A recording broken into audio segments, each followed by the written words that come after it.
Hey, Pepin. Yo, yo. You know, I've been thinking a lot about superpowers. Like, what kind of superpowers? Like all the good ones, mostly invisibility. I think that if I was a superhero, I would want to be Invisible Man. Well, you see, I think the problem with that is many people who had that superpower would misuse it and become evil. Well, yeah, but I wouldn't misuse it, but I can definitely see how some people would. I wonder if that's something that's actually done ever. I think this might be something that we have to talk about. Did you just get the name of our show wrong?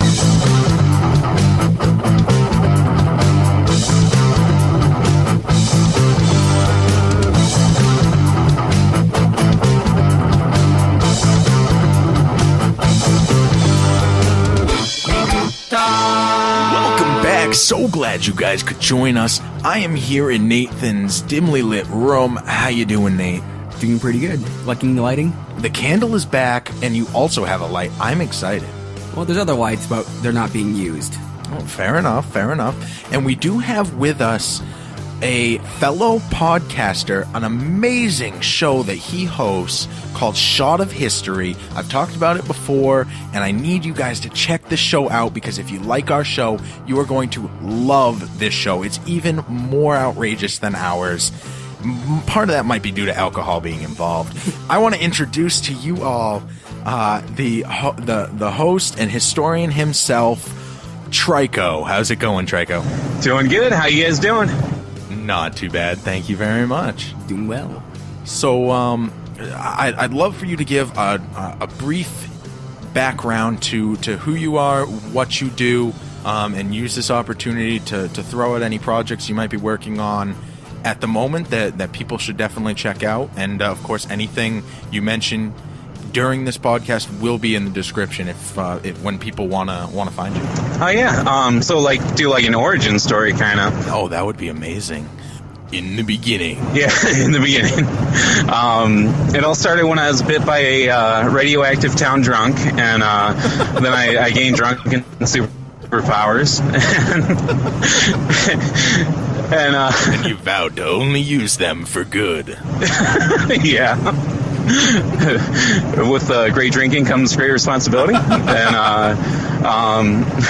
you know the alcohol, like drive responsibly or whatever, that should be their new slogan, and it should be given to them by Trico. Yeah, seriously. I could swing from a building and swing down and be like, hey guys, like with great drinking comes great responsibility. Like snap a big history book closed. Yeah. They'll be like, it's Trico Man. Hey guys. Oh, I love it. It'll be awesome. It'll be like a PSA. Yeah. So is Trico Man your actual superhero identity? Yeah. It's a super secret superhero identity, and no one knows it's me. You know it's not that Trico guy, because Trico doesn't wear a big top hat, but Trico Man does. Exactly. Trico Luckins wears glasses, but Trico Man just wears a Speedo and a top hat. There's no way they're the same person. And he doesn't wear the top hat on his head. No. Wait, then where does he wear it? We'll leave that for the comic surprise. Yo. I'm intrigued. Oh. Pick up your copy at your nearest newsstand. Yeah. So you were bitten by this radioactive town drunk. Did you? What drove you towards history? You are a historian, correct? Yeah. I was always really into history and just kind of like the study of time, like how events happen, and like on a timeline, one event will happen, and then because of it, another one happens down the timeline. And I was always just kind of like really obsessed with that kind of stuff and about history and different things that happen. And then like when you study history, a lot of times things that we're dealing with now have kind of more or less happened throughout history. So I'm like, wow, this is like relates to stuff that's going on now. This is crazy because history is not supposed to relate to anything important. It's history, but like if you study it, it does. So it's really cool. Now, do you think that's kind of relates to your interest in comics as well? Because with comics, it kind of has the same kind of thing where there's all these multi-arching kind of storylines and things affect each other, and then there's different universes and parallel universes. And that's quite the same with history, but kind of similar kind of things. Yeah, and a lot like comics, in history, you got kind of your villains and you got your heroes and everything, and but in comics, it's like really super obvious who the villains and who the heroes are most of the time. But in history, it's kind of like, well, Caesar was really cool. He was like this great general, but he killed a lot of people. And you find that a lot in history where like, wow, this person's really good. Oh, wait, no, they like really did shitty things. Or can I say swear words? Fuck you. No, you can't. Okay. I'm used to the Shot of History show where we kind of, we say unspeakable things. Like, we make up swear words that haven't even been invented yet. Our listeners are used to us talking. If our listeners don't hear us talk about incest and or rape, usually together, Sweet. It's not a real episode. Oh, that's awesome. That's a good segue, too. So anyways. What you were just saying there, you used the example of Caesar.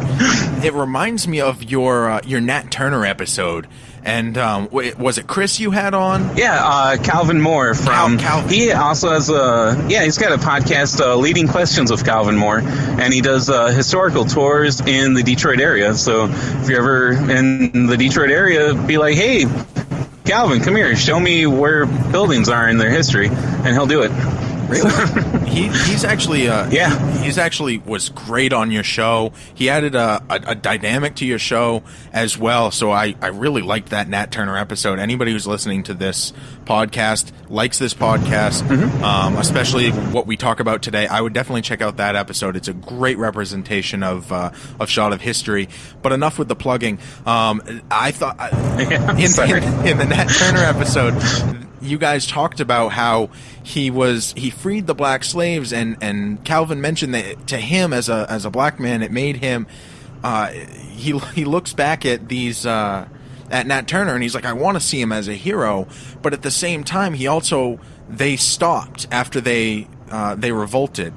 The slaves, they revolted from their master per se, and they killed him, and then they went on to help free other slaves, but they stopped a few miles down the road and realized that they weren't done, and they went back and they killed the wife and the children, and that was conflicting for him because that's an unspeakable, really, what we would see as an eviler act, a villainous act, but it was being done by somebody that otherwise would be regarded as a hero, and I think that adds such a depth and a duality that really makes characters so real, whether they be real life characters or comic book characters. Yeah, exactly. That's one thing with history, and like a lot of comics are starting to lean towards this now, is traditionally you always kind of knew who the hero was and who the bad guy was, and comics, I'd say, over the last couple of decades, they started kind of coming out more with a lot of anti-heroes where they're kind of a bad guy, like they do some things that a bad guy, like quote unquote bad guy, would do, but they're a hero because mostly what they do is good. Probably like a classic example would be the Punisher. He kills like a lot of people, but they're all criminals, so he's still a good guy. But if you compare him to like Superman or Captain America or something, it's like, well, wait, they capture like criminals. You shouldn't go out killing a bunch of criminals. History kind of has a lot of that in there too, where like you were saying with the Nat Turner thing is they killed a lot of slave owners. They were slaves and they had a revolt and they killed slave owners, so I don't think anyone would really hold it against them for doing that because of the extreme measures of the time. But when they got like a few miles away from the plantation, they're free, they have their freedom, and they're like, wait, we didn't kill the slave owners' babies, and then they kind of turn around and go back to kill the baby. It's like, well, not only, like, it's a tricky situation, because if they would have wiped out the entire family while they were there, kind of in the heat of the moment thing during the revolt, it might have been more understandable because of the years of abuse that their people suffered. But because they left the plantation, realized they didn't kill the baby, and went out of their way to go back to kill it, then it's like, oh wait, these guys aren't, like, it's a really tricky situation, because like an action like that, it's kind of like, well, they're not traditionally what we consider a hero or a good guy, but if you kind of look at it from their perspective, well, the slave owners' babies would have been like, well, the slaves revolted and killed my parents, and then they would have been even probably worse to any of the slaves. So it was, it's a really tricky thing to think, like, is he a hero or a villain, and you find that a lot in history. There's kind of that gray area where you almost kind of outweigh it and really kind of study it from the time period itself, as far as what was going on and the kind of conditions that the person grew up in the world they kind of inhabited, to find out, if their motivations were justified. And I think that's something about a really well-written villain, mm-hmm. is that a well-written villain will have great motives, and they think that they're doing the right thing, they're doing good, they're being just, but they're doing evil things all the same. And I think that kind of where is the line between a hero? So this for me gets very confusing, because I think when I see certain people who are acting in certain ways, be they good or bad, let's say we have someone who is a hero, and they start acting in bad ways, mm-hmm. I find myself kind of wanting to justify their actions in some sort of way. So, they're doing that because of this reason or that reason, and they're kind of actually right in this way. And even if their kind of justifications are good, what makes sense from this person's point of view, it's hard for me to say that it's ethical or it's moral. I mean, for instance, a lot of people, I know it's a thing in history. I know it's a thing with historians to look back at, say, Alexander the Great, mm-hmm. and say that he was a very altruistic person. He went through, conquered all these villages, didn't burn them down, and so on and so forth. But he was just, there's an argument out there, which is he wasn't being altruistic. He was just trying to conquer the whole world. And to do that, you can't, really spend that much time raising villages and kind of doing all that kind of stuff. So a lot of his effects, his good positive effects weren't really intended. They just kind of happened to be the case. And if anything, it was probably a warmonger who kind of just went through and started killing a bunch of people. So it's one of those kind of weird things where you have to think just the effects of the person's actions, and also, whether what they did was actually good or bad. Yeah, for the Alexander the Great example, from the point of view of Western civilization, like Greek and Rome and everything, they're like, wow, he was hailed as a hero because he expanded the Greek civilization all the way over to India and Afghanistan, and most of what was known of the world he conquered. But then if you look at it kind of from some of the places he conquered, India and everything, he isn't really viewed as much as a hero, and it kind of happens a lot in history. It kind of depends on who's writing the history books, I suppose. Like the people that conquer, a certain civilization, they're like, oh yeah, we did really good. We brought them our culture, and that's good because our culture works out really good. And because obviously it works out good for them because they're in that culture. But then the culture that kind of gets supplanted or taken over, if you could read the history from their point of view, it isn't really didn't work out too good for them, and the people that kind of came in and took over and conquered them are kind of seen as these villains that kind of killed babies and women and everything. So it kind of depends on the point of view of which culture is writing about it, and where what side of the situation someone's on. I think even more than just what side of the situation is the progression of time in general. Because, like you're saying, the winners are writing history. And I think a lot of that comes from, aside from the losers being dead, the fact that the winners have more time to push the propaganda. And that's just what survives. Both stories, I'm sure, are alive for a long time, but the winning story is what survives the test of time. And thinking to, let's think 2001 America, you get the Twin Tower attacks, and we're gung-ho, let's go over there and let's attack whoever the hell we think is attacking us. And then there's lies about there being nuclear weapons over there, and all of that. And that's seen from our perspective as Americans as this great positive thing for us to be going over there, uniting as a country, going to war, standing up for our freedom, which we believe is being attacked. And then over time, now we're at where we're at now, when just about every expert is saying we shouldn't have gone over there. It was a huge mistake. There were lies being told that got us there in the first place, and now it's being seen as more of a stain on our history than it is this great triumph of our country uniting and coming together. So even within our own country, even from the same side that we were originally on, we've seen it in a completely different light just because 10 years have passed, 15 years have passed. Yeah, exactly. And it happens a lot. Like a couple hundred years ago, there was Manifest Destiny. Like, we need to, go all the way from the East Coast over to the West Coast, and it's going to be sweet. We're going to have like this huge country, and we're going to have tons of natural resources, and we're going to become a superpower, and life is going to be awesome. But we kind of forced a lot of Native Americans, like, hundreds of miles away from where their tribe historically lived, and kind of supplanted them to wherever we wanted because we had to fulfill Manifest Destiny.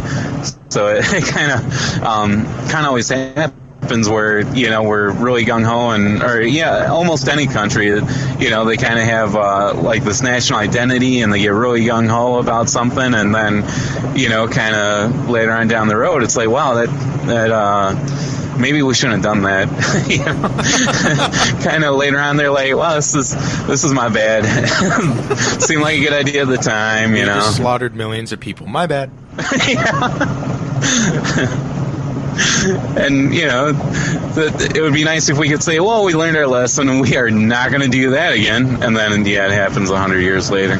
So we do something else dumb, and then it's like, oh yeah, this didn't work out either. So and what's interesting is similar to the Nat Turner kind of story, like let's say 9/11 going to Iraq and Afghanistan. We can certainly say that the rationale at that point was justifiable, right? So with the knowledge they had, or supposedly had, you could come up with a narrative saying they were justified in going to war. That what they were being gung-ho about was justified. I'm not making this claim myself, but... So in a similar way, with the Nat Turner case, we could say that they had a justified kind of rationale, but does that make it good? Does it make it moral? And that question is very, very difficult to answer. Yeah, because looking back on it, it's like a lot of bad things happened to African Americans back then that were slaves, and even the persecution against ones that weren't slaves. So like if you look back on it from our modern point of view, it's their actions were very justifiable, but living at the time, it might have a lot of people might have seen it as like, well, they shouldn't have done that, but they didn't have any other choice. Like it's always kind of hard to tell. It's kind of hard to say from different time points, because back then, like if you were a Southerner and it was like one of your relatives or something that owned that plantation, you'd be outraged, and like kind of like the U.S. with the 9/11 thing, where this is an outrage. They're terrorists. They killed my cousin or uncle and destroyed their plantation. We have to go after them. But then looking at it from a modern standpoint, we look back on it like, well, they were justified with overthrowing the plantation and killing the plantation owners because of what happened to them. So it's always kind of a tricky situation. Would you say that the further it goes back, let's say like 200 years from now, like I think Nat Turner will be a clear case of, yeah, he was a hero, like no question about it. Yeah. Similar in the way where, Alexander the Great was probably seen as, a bad guy by, people outside the group, but the more time goes on, gets seen more as a good guy. So you think that the further time goes on that we kind of see people who maybe are kind of questionable in their ethics, maybe they did some good, some bad, but you think we start seeing this more and more as good people, and we'll focus less on the bad? Yeah, it seems like over time, kind of people tend to look at the good achievements and everything of people, like historical figures. They tend to focus more on the good achievements, which is good. Hopefully, a couple hundred years from now, like no one will be like, "Hey, the Trico is an asshole." They'll be like, "Hey, he did good stuff." Yeah, like I'm banking on it. Like. You'll be a saint. Yeah. Saint Trico, and then you have Saint Trico Man. Yeah, Saint Trico Man. He taught everyone to be responsible. But something else I love about comic books in particular, in relation to history, is the ability to pull parallels and to use allegories and metaphors. I'm thinking particularly, for an example, of the X-Men, and the fact that their persecution has been felt throughout history since the beginning of time, and you can apply it to just about any time in history, and it's still applicable, the lessons that are being taught, and how the medium of comic books makes it more accessible to children to be able to accept and understand those ideas while still living in a fantastical universe. They're able to think outside the box and be in their childlike wonder while still learning lessons that are not only applicable to the real world, but absolutely necessary in order to not repeat history the way that we've seen it be repeated countless times. So the fact that we still have these things showing up, like discrimination and segregation, and wanting to keep a record of all of the mutants, and some people want to kill them, things like that.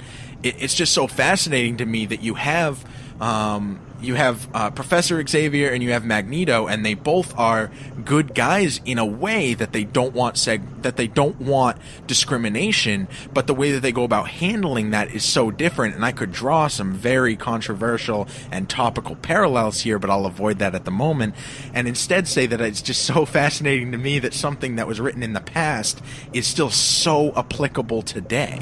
Yeah, definitely. Especially with the X-Men, because they deal with like you were saying, like a lot of timeless issues, because it always seems to be some someone being persecuted or discriminated against. So I think it speaks out to almost every generation. Like the X-Men, they can draw a lot of parallels between like when they came out, I think it was 1962, 63, the first issue of X-Men. It drew a lot of parallels between the civil rights movement and now it's kind of a lot of I'm horrible with acronyms, the LGBT community. Did I do that right? Yeah. You forgot the Q. Okay, cool. Oh, yeah.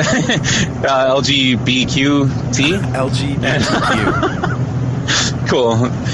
It draws a lot of parallels with that community on the X-Men now. So it even today, you figure it's almost 40, 50 years later, and it's still drawn like a lot of parallels with things that are still going on today. And like you were saying with the Magneto and Professor Xavier, like a lot of times with Magneto, like the really good story arcs and everything kind of deal with him as not a bad guy. He just kind of, mutants are his people, and he doesn't want them to be persecuted, and he does what he feels he has to do to make sure that his people are free and not enslaved, and not being like hate crimes committed against them. And so a lot of the really good X-Men stories kind of focus on, or kind of touch on Magneto not exactly being this like evil villain that just wants to like take over the world, but he basically wants to help it. Just kind of the way he goes about it is questionable at times. Yeah, and that kind of person, that kind of character is so hard to kind of analyze and kind of fight against, because if they're acting in a bad way, then you want to fight against them in a way where you can convince them to kind of change their methods, their arguments, or their beliefs. Because fighting against Magneto with violence, that only ends in more violence. Mm-hmm. And I think that's a tough thing about this whole kind of subject is, if someone has a good rationale or a proper rationale for what they want to achieve, Magneto representing, say, the X-Men and trying to protect his people, how do we kind of get him to kind of behave ethically in a way where he's actually in accordance with his values? I think that'd be a question. And that's a little bit of a hodgepodge right there, so take it however you want. Yeah, well, I would go after Magneto with hugs, because you can't fight him with violence. I would just, kind of go up, give him a hug, make sure I'm not wearing any metal, and just kind of run up to him. Introducing the newest X-Men, Trico Man, with his power of hugs. Exactly. Magneto, yeah, he can't attack you. Like, you can't be mad at someone when they're giving you a hug, right? I mean, like, be like, oh, I'm angry, like, oh, but I'm getting a hug, I'm mellowing out, and then you get them to mellow out, and then, it works. I do it on my wife all the time. She'll be like all mad, and I'll just give her a hug, and then I don't have to sleep on the couch. So, Professor Xavier, if you're listening, hugs, and then you don't have to sleep on the couch in the X-Mansion. That was a perfect metaphor. That needed no work at all. Seriously, I'm really digging the Magneto and Professor Xavier is like an odd couple, or like oh my god, yes. They just kind of live together, Xavier's always mad, Magneto's always leaving the house a mess and stuff, and leaving things in the way so he can't use his wheelchair to get by. Yeah, hey, Marvel, if you're listening, you got your creative team right here. We'll brainstorm it. We'll have you a script in like 2 days. Genius. Written by... Yep. I think you brought up the LGBTQ community being a great parallel for now. I was thinking Muslims myself. You can take African Americans. You can take any group. Japanese in America in the past, the Jews during World War II, Native Americans, Gypsies since the beginning of time, and any of these groups is just so fascinating that even if you take something from today, and you say the X-Men applies to today, we can have two people who have completely different ideas of who it applies to, and the fact it's kind of sad in a way that the fact that it applies to so many people is still applicable today, given where we are. 2016, it's kind of time for that to be over, but I guess time isn't the. Yeah, it's kind of weird when you think about it, because you figure, like the civil rights movement was 50 years ago, so everything should be cool now. Like, everything should be equal, and there shouldn't really be a lot of racism left, but there seems to still be. And if it's not one group being like persecuted and looked down upon, it seems like it's another group. And I'm like, we've had so much of this in history. Can't we all just kind of be equal? Like, it kind of boggles my mind. Like, over time, history has shown us that looking down on other groups is bad. Like, you shouldn't do it. Everyone should just be equal and everything should be cool. And there's been times in history where it worked, and those times civilization prospered. But for some reason, we still keep on being against certain groups for like pretty much no reason, and it always boggles my mind as a historian and as an avid comic book reader. So, I think part of the thing about kind of cultural changes and heroes is that sometimes heroes can have huge changes on the culture or the environment around them, but then sometimes they don't do much of anything. So I think there's a motif with Superman where he fights crime, and then there's always still more crime. It seems like he's having an effect on something, but there's always more villains, more things popping up. And then there's the other kind of example with Superman where in that recent movie where he fights a villain and destroys the whole town and people start dying, all this kind of stuff. And there he's having an effect, but it's also negative as well. So as far as like heroes from history kind of like giving like sway to the kind of moral achievement, it's hard to say how much of an effect they have because it might be kind of environment around them, the groundswell, and that takes a long time to change. And you know, this is kind of a bit of a long point, but I think it's kind of interesting with how moral change happens over time, how it relates to, say, moral heroes, and how it relates to the culture as a whole. Because there's definitely people out there, say, I forget his name. There's been many kind of people, especially writers in the past, who wrote very, very prolific things on slavery, for instance, and they had huge influence on the change of abolishing slavery. But then there's the whole kind of cultural kind of thing, which was kind of keeping it, you know, kind of the same. So I think looking at heroes as a way of kind of changing culture in a fast kind of way to be pretty interesting. Martin Luther King, for instance, was a person who was definitely a hero who changed the culture very, very fast. Perhaps it's not changed as much since then, but I think where we're always working against is the culture. And I think the question you have to ask is this person changing the culture, number one, and if they are, how fast are they changing it? I feel like one of the keys behind a hero isn't necessarily that they're causing the change themselves, but that the change is already there. It's already in the hearts and minds of the people, but they need a beacon. They need something to help guide them, and that the hero can be that beacon that guides them, and that they can all stand behind. Without something to stand behind, it's just a bunch of people who all have the similar thoughts but aren't congregating. But when you can stand behind something, you have the ability to take those powers that each individual has and put them together into something that can actually cause change at that point. So I'm making the argument that it's not the hero that's making the change, it's the people using the hero as a funnel, as a way to guide them all forward. Yeah, I agree. I think like Batman in Gotham, he's kind of like a symbol more than anything, even though he fights crime, you know, don't get me wrong. Batman, if you're listening, you're doing a good job, you fight crime, but he's also a symbol for people that you know, they can kind of make a change in their own community and everything. And like, you know, Superman's kind of the same way. He kind of gives people like an American ideal to strive for, and in similar ways so does Captain America, and a lot of superheroes. That's almost like an icon that people can kind of identify with and kind of get behind to kind of encourage them to make change. Connecting this back to Nat Turner, would you be willing to say, or agree, you can disagree of course, say that Nat Turner maybe is seen as a really good kind of hero in history because he stands as a symbol against slavery, against oppression, and that he actually is serving more than just his actions, but he's serving as a symbol himself?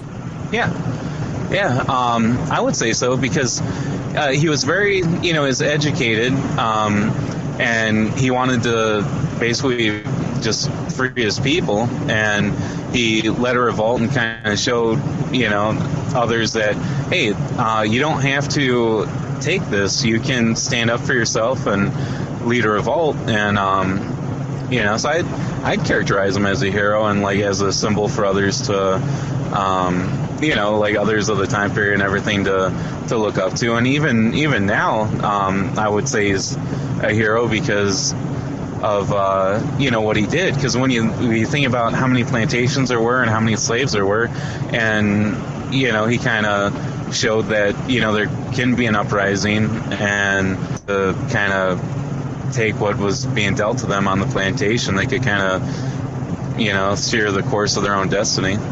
I definitely love that point there, that a good hero is a symbol, and I think that what you're getting at is, and correct me if I'm wrong, of course, is that a hero is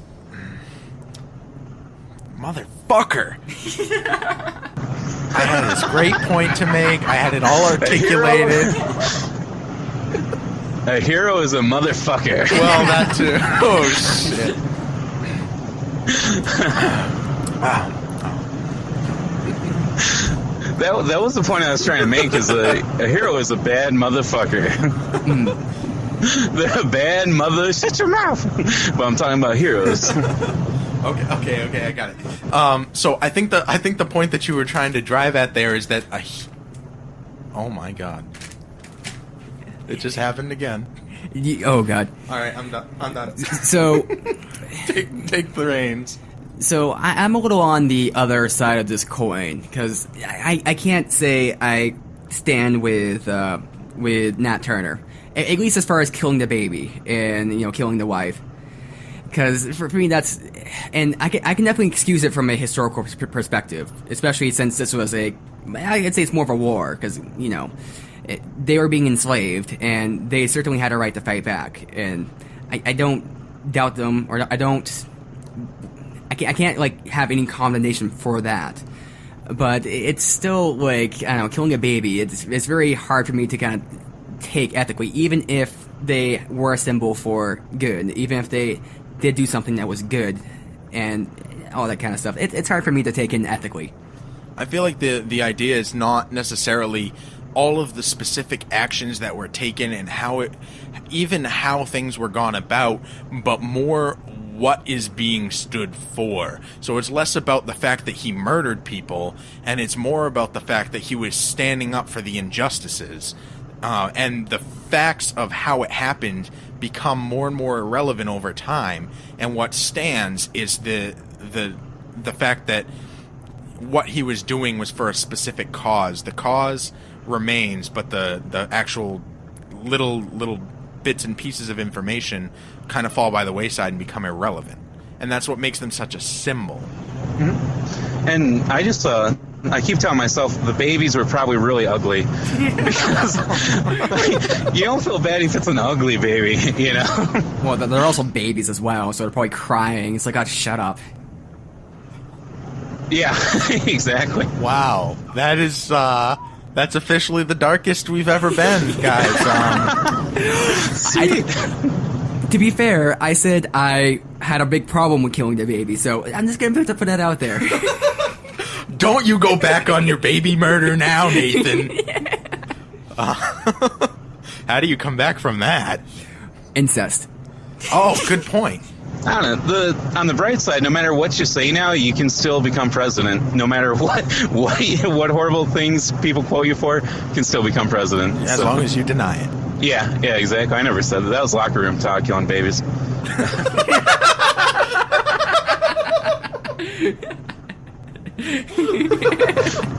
Sometimes you're in the locker room, you decide to talk about killing babies, Well, to be more accurate, this is bedroom talk. Oh, okay. Yeah, I thought you said bedroom talk. Oh, I thought you were talking about nice, like eating babies. Eating babies?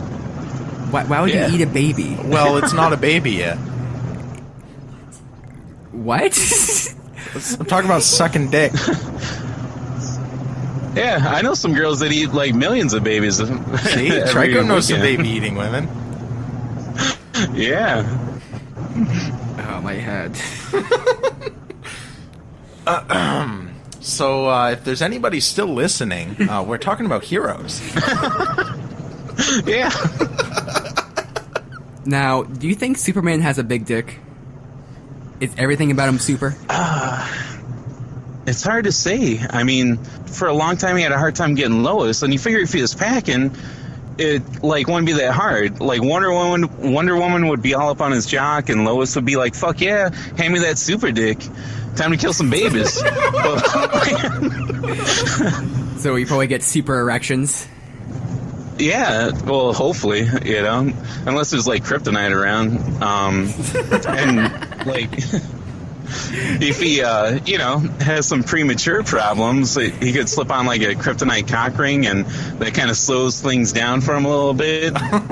That is a great idea. Oh my god. Yeah. Oh, I can imagine the fanfic now. Yeah. I guarantee you it already exists, and if it doesn't, it doesn't. And he always says, if it has some performance problems or whatever, it could be like, oh, this must be Luther's doing. Damn him, there must be kryptonite around somewhere. I'm usually way better than this. Well, I've never had this frown before. Damn you, Luther. Like, Luther probably never does any shit wrong. He's just getting blamed for stuff a lot. This never happens to me, I swear. So getting back on subject, So I think something I find interesting. Like, I'm not super huge into comic books, but I think I would definitely say from what I've seen, comic books started out as very kind of cut and dry. Here's the hero, here's the villain. And over time, it's gotten, like you're saying, more and more nuanced. Like, there's more anti-heroes. Like, even Superman in that recent movie. Is he a good guy or a bad guy? We don't know. Yeah. But history's kind of the opposite, where it starts out, it's kind of like, cut and, or it's very ambiguous, or maybe it's cut and dry if you're the winner or the loser or whatever. But as time goes on, it starts getting more and more cut and dry. So Alexander the Great, probably a bit more controversial back in the day. Now it's just kind of seen for the most part by Western society as a hero. Yeah. And it's just kind of this opposite kind of dynamic there, I think. Would you agree with that? Disagree? Yeah, I would agree. I think I don't know, it's kind of odd because in comics, over time it seems like you get more and more anti-heroes, but then in history, over time you get kind of more heroes, or people that historically might have not been a hero that kind of seem more like a hero now. Are there any aspects of heroes that you really want to get across or talk about?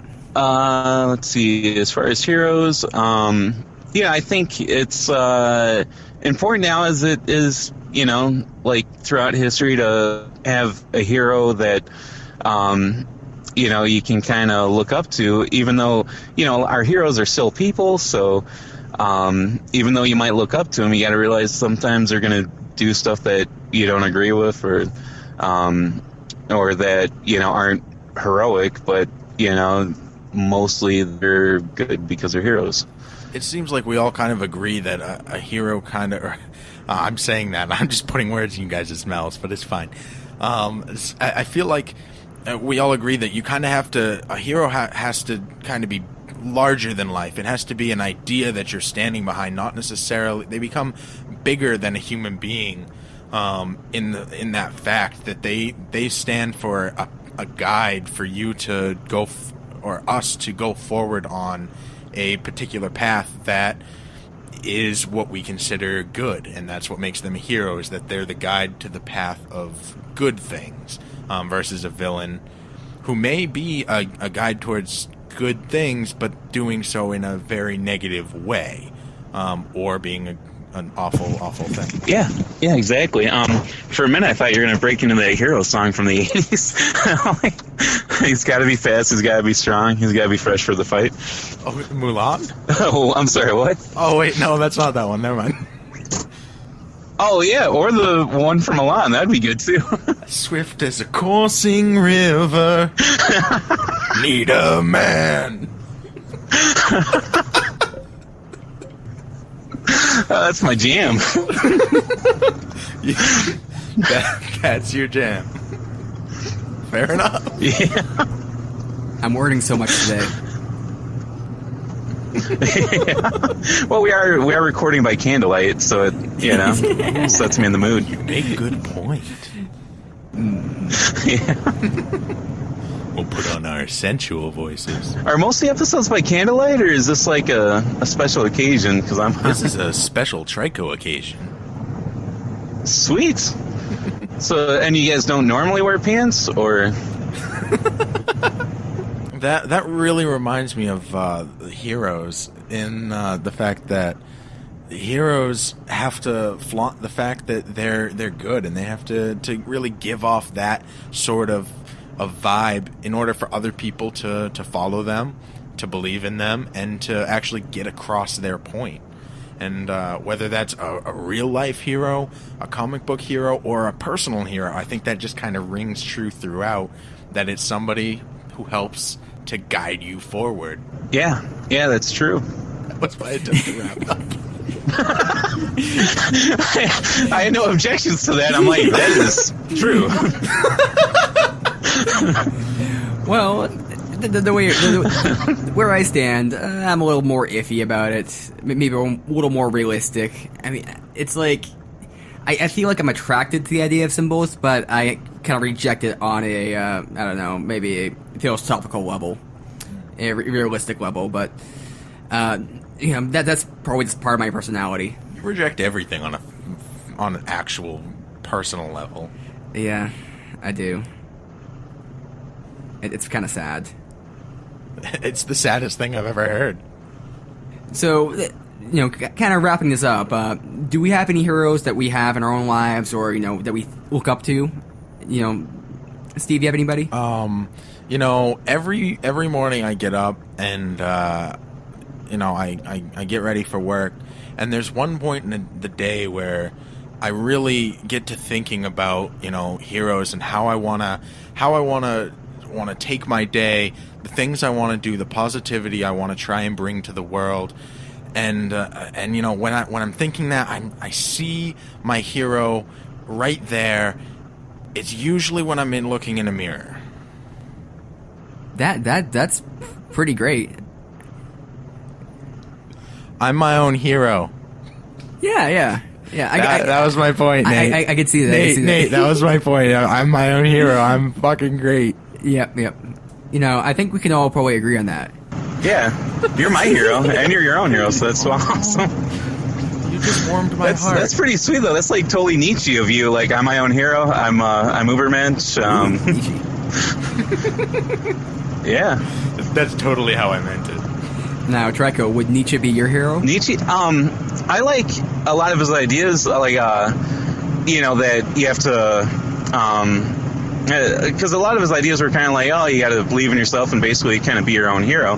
But I think it was his sister or sister-in-law kind of like changed around a lot of his ideas and handed them over to the Nazis. Like, oh yeah, freaking Nietzsche said, yeah, fuck everyone else. So like, but that wasn't really it. Like, he was just kind of like, he was like, you need to have faith in yourself and take hold of the life you're given. But the Nazis kind of got and screwed it all up, as Nazis do. As they do. Yeah, as Nazis will do, screwing everything up. And but yeah, I think you're right though. Being a hero kind of starts with you and or with oneself, and kind of, it's gonna sound cheesy, but like towards the end of Deadpool, when Colossus was like, everyone thinks you have to wake up, brush your teeth as a hero, eat breakfast as a hero, not necessarily in that order, and you're a hero all day. But sometimes it's like being a hero is just in that moment making the right decision that's going to help other people. That's beautiful, Trico. You've just changed my life. Sweet. See? So glad I quoted Deadpool now. That movie is so deep. Oh, yeah. Can we edit that? And yeah, that's just a straight up quote from me. Wake up as a hero, brush your teeth as a hero. I will take everything out except for that quote. It will sound amazing. That'll be the whole episode. Yeah. Everyone will be like, wow, Trike's really deep. He's so deep when he's not drinking. Wow. Check him out. He didn't even do any indictments. This is awesome. Yeah. Oh my. Nathan, tell me about your heroes. So maybe this is a little dumb, but I think my two heroes would be two people. Maybe not because they're the greatest people, but number one would be Aristotle, because he just did way too much as far as like philosophy and kind of creating things. He came up with logic. He classified all these species, did this and that. And like, for me, just what his mind accomplished and what he did was just so crazy that I kind of look up to that. And the second person, kind of in the same category, would be Newton. He invented calculus to figure out a physics problem, which is just, I no words. That is pretty sweet. I want to change mine now. I want to change mine to those two guys.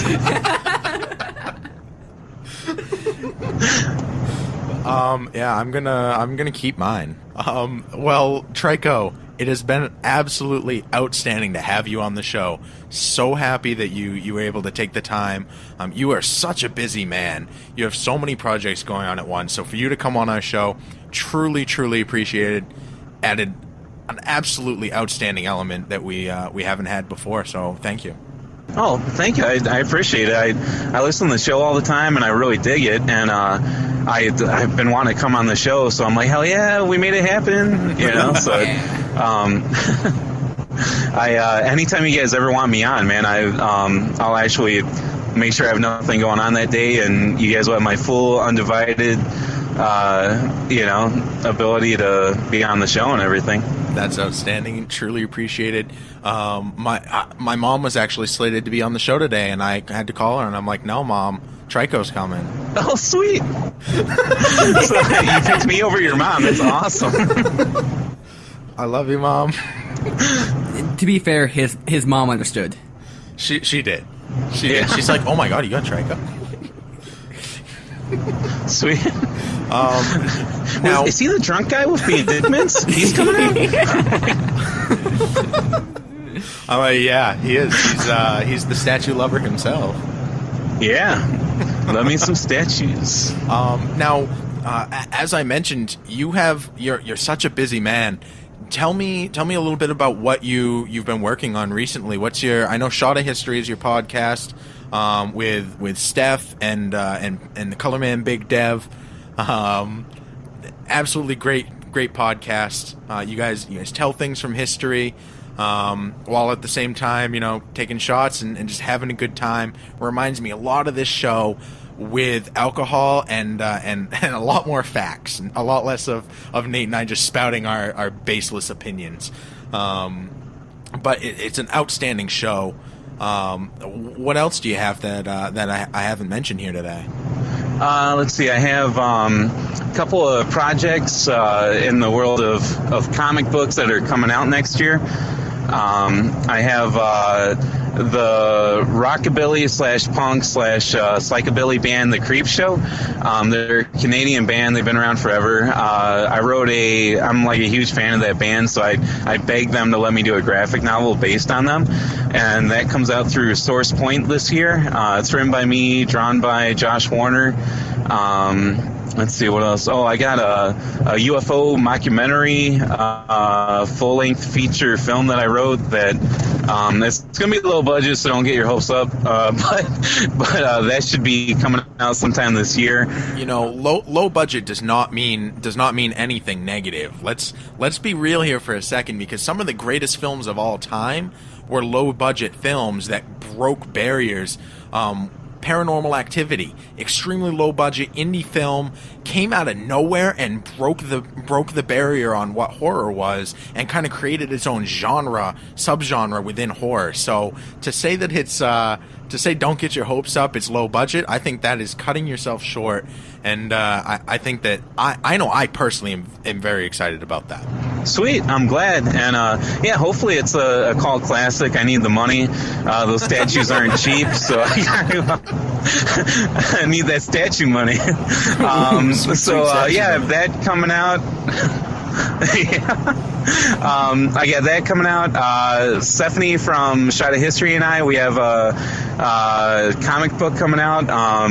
It's going to be through her comic book publishing company, Scapegoat Press. And her, Devin, and I are all writing a Shot of History book, which will pretty much be like the show, only we'll just, misspell a bunch of stuff instead of pronouncing it wrong. So the book should be out beginning of next year.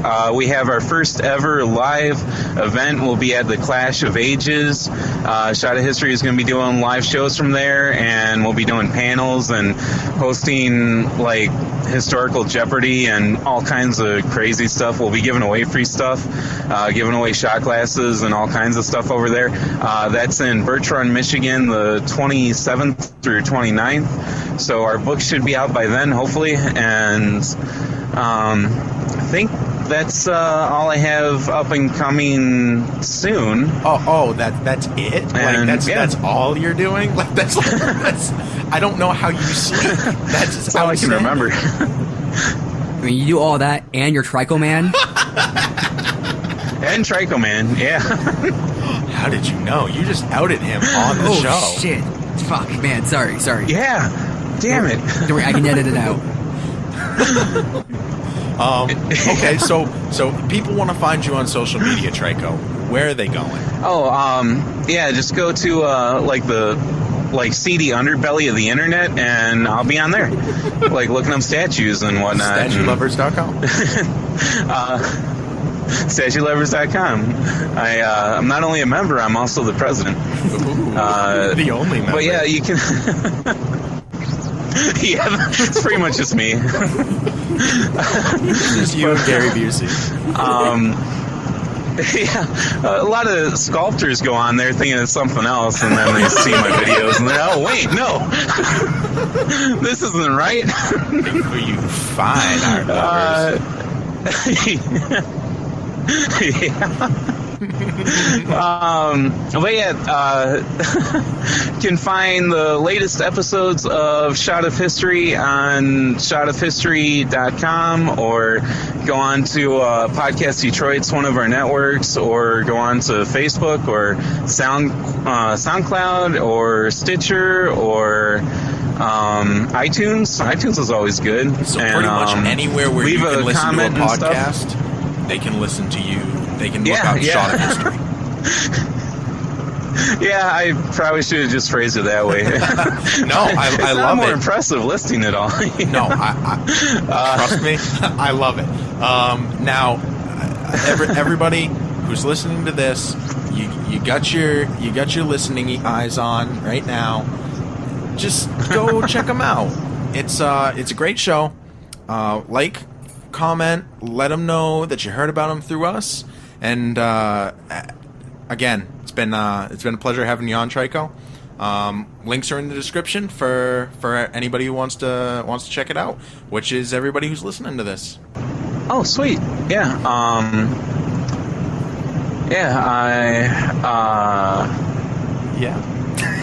Yeah, it's been so great having you. Thank you, Nathan. Yeah, I'm sorry. We're getting choked up here, Trico and I. We don't want to have to say goodbye. Yeah. Exactly. Yeah. I'm like, it can't be over already. I miss you guys. You know, I'm going to wake up in the middle of the night, and I'm going to think about you, and I'm going to text you. And you know what that text is going to say, Trico? I'm beaten off. It's going to say, beaten off. We need to talk. Oh, sweet. Winky icon. Awesome.